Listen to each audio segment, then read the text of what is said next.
తెలుగు నేల రాజకీయాల్లో మొట్టమొదటిసారిగా ఒక రాజకీయ పార్టీకి సంబంధించిన నాయకుడు మరొక రాజకీయ పార్టీని క్షమాపణ కోరడం.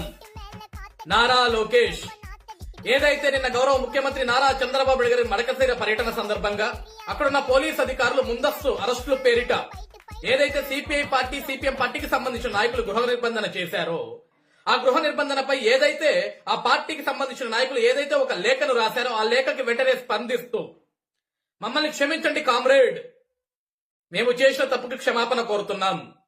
కూటమి ప్రభుత్వానికి లేని ఆలోచన ఇది. నాటి ప్రభుత్వంలో ఏదైతే పోలీస్ అధికారులు నాటి పరిపాలకుడి కింద పనిచేశారో ఆ వాసన ఇంకా పోనట్లుంది.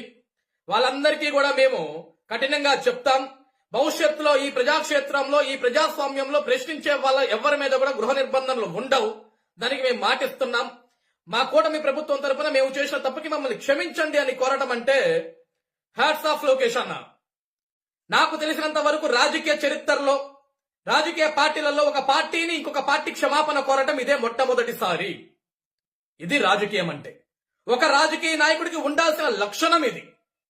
ఒకప్పుడు ఇదే ఆంధ్రప్రదేశ్ రాష్ట్రంలో ఏదైతే వైసీపీ పార్టీ ఉందో ఆ పార్టీకి సంబంధించిన వ్యక్తులు ఇదే వ్యక్తి నారా లోకేష్ గారి గురించి అనేక అవమానాలు చేశారు, అనేక హేళనలు చేశారు, అనేక ఇబ్బందులు పెట్టారు. ఎంతమంది ఎంత అవమానం చేసినా ఎన్ని మాట్లాడినా సరే నవ్వుకుంటూ పక్కకు వెళ్ళిపోయాడు తప్ప ఏ రోజు కూడా వాళ్ళ మీద విచక్షణ రహితంగా మాట్లాడటం ఎప్పుడు కూడా నారా లోకేష్ గారు చేయలేదు.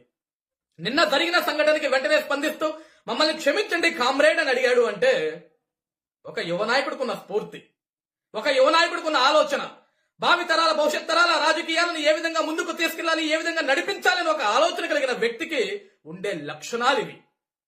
ఏ రోజున గడిచిన 5 సంవత్సరాల్లో వైఎస్ జగన్మోహన్ రెడ్డి లాంటి వ్యక్తి ఈ విధంగా ఒక క్షమాపణ లేఖ ఎవరికైనా రాశాడా? ఆడపడుచుల్ని బూటు కాలతో తన్నించాడు ఏ ఒక్క ఆడ కూతురు కన్నా ఒక లేఖను రాశాడా? అన్యాయంగా రైతన్నల మీద కేసులు పెట్టి ఎస్సీ ఎస్టీ కేసులు పెట్టి జైళ్లకు తరలించాడు ఏ ఒక్క రైతన్నకన్నా క్షమించమని ఒక లేఖను రాశాడా? అనేక మంది యువత విద్యార్థులు మాకు జాబ్ క్యాలెండర్ ఏది అని అడిగిన రోజు వాళ్ళందరి మీద కేసులు పెట్టి వాళ్ళని జైలు పంపించాడు తప్ప ఏ రోజునా సరే ఒక్క నిరుద్యోగికి ఈ విధంగా ఒక లేఖను రాశాడా? అది ఒక సైకోకి ఒక మంచివాడికి ఉన్న తేడా. ఈరోజు నిజంగా లోకేష్ అన్న మీ వెంట నడవటం, మీతోటి నడవటం, మీ కింద మేము పని చేయటం, మీ అడుగుజాడల్లో మేము అడుగు వేయటం ఈరోజు మాలాంటి ఎంతో మంది యువతకి అదొక స్ఫూర్తిదాయకం. Thank you so much.